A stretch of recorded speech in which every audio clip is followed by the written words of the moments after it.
I'm Doug Johnson. I'm the Executive Director of the McLean County Arts Center. When I was in graduate school, Northwestern University hosted an exhibition of MFA candidates from around the state. When I was hired as the director here at the Arts Center, I realized that an exhibition like that wasn't active anywhere, and given our central location and our vital role as an arts agency, it would be a great opportunity for us to fill that void and offer an exhibition for those candidates at schools around the state. So beginning in 2004, we launched this exhibition, and 2016 now marks our 5th iteration of that show. Emerging Illinois Artists is a juried triennial exhibition of Master of Fine Arts students from the state of Illinois. This year our juror was Kelly Shindler, the Associate Curator at the Contemporary Art Museum in St. Louis. She selected a Juror's Choice Award to receive a $500 cash prize, as well as a solo exhibition in our Armstrong Gallery in 2019.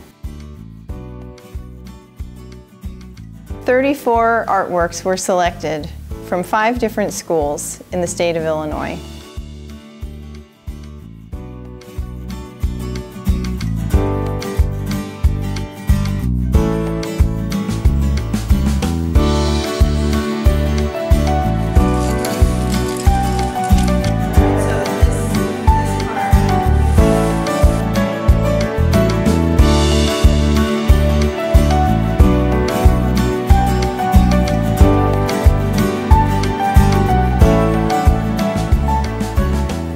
My name is Cathy Chou, and I go to SAIC, which is the School of the Art Institute of Chicago. I'm a MFA student graduating this year in the class of 2016. I primarily work in installation, thinking about our lived experience of the physical environment in relationship to our bodies and our mental domestic space. And I work a lot with textiles, weaving. I'm in the fiber department, and also photography and wood and sound. I became interested in textiles. Although I don't have a BFA, I became very interested in how cloth is this soft structure that has a lot of metaphor and history, but its structure can also be amplified in a way that architecture can talk to you or sculpture can talk to you. So it's really exciting for me to be in between those worlds. And that's how I kind of got into that, and I decided to do fiber here at SAIC. So the triptych piece that's in the show, I've called Permutations 1, I Can Sing a C. And the title is based on some tagging that I had seen around my neighborhood. When I first moved to Chicago, I lived in Pilsen, and I really loved Pilsen. It reminded me of California, Los Angeles, where I had directly moved from. I'm from Taiwan, but I moved from LA to come to school here. And a lot of, again, my work is this idea of the performative desire for the natural lived environment within us when we come from maybe a more urban environment, and how that structure is now the predominant way of life for a lot of people around the world, and how then we have continued access and connection to the natural experience, quote unquote.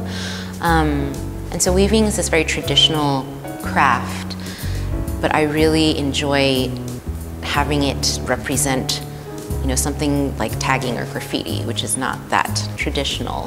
And I use the jacquard loom, which is a machine loom, and I actually also make my own weave patterns. So I weave structurelessly in a way that takes noise data from the environment and transplants that noise data into a readable file for the machine loom, and then the machine is able to read it, and I still have to hand weave all of it, but the machine is able to lift the various heddles in a pattern that a traditional floor loom could never do. And so that's why I'm really interested in working with jacquard. I'm quite obsessed with the jacquard. Anyone that works with jacquard, I call it jacquardy. And we have a little cult here going, which I like. But yeah, it's a very interesting space. It's almost an impossible space between hand the intimacy of the hand and also industrial production. Just how I like to imagine the weaving as this intimate window between an outside environment translated inside.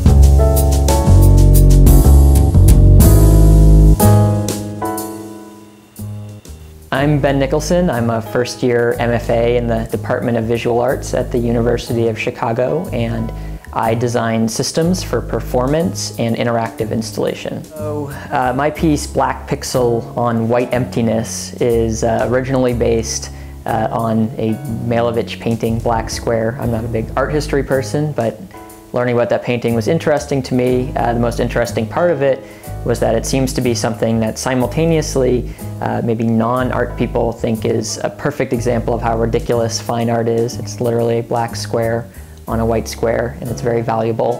While at the same time, people who are artists or interested in art history can recognize historically why it might be important. So I thought it might be interesting if I made basically my own version of Black Square, which was a black square in the form of a black pixel, single black pixel in the center of a white screen. And that's my piece, designed as a website. And what the actual piece looks like is it's the artwork, the screen with the pixel, illuminating a visual representation of the code that actually produces the work. And so it's the website code and the website facing each other. So the code for the piece is very, very simple HTML and JavaScript code. All it's basically doing is it's looking at the size of your screen and saying, that's how big your screen is, we'll put the pixel, the black pixel, right in the middle. It doesn't really do anything else other than that. The nice thing is you can open it up in any browser and you'll get a nice pixel in the middle of whatever browser window you're using. You could open it up on your phone, you could open it up on a big screen, a small screen. It still works the same way.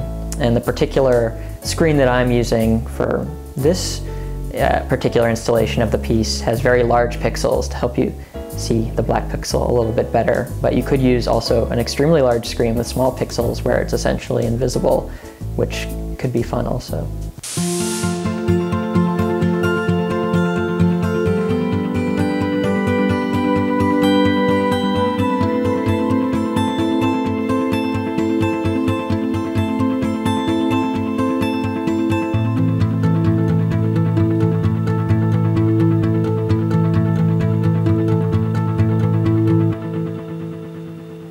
My name is Dylan Yvonne Welch, and I'm a printmaking MFA student at Illinois State University.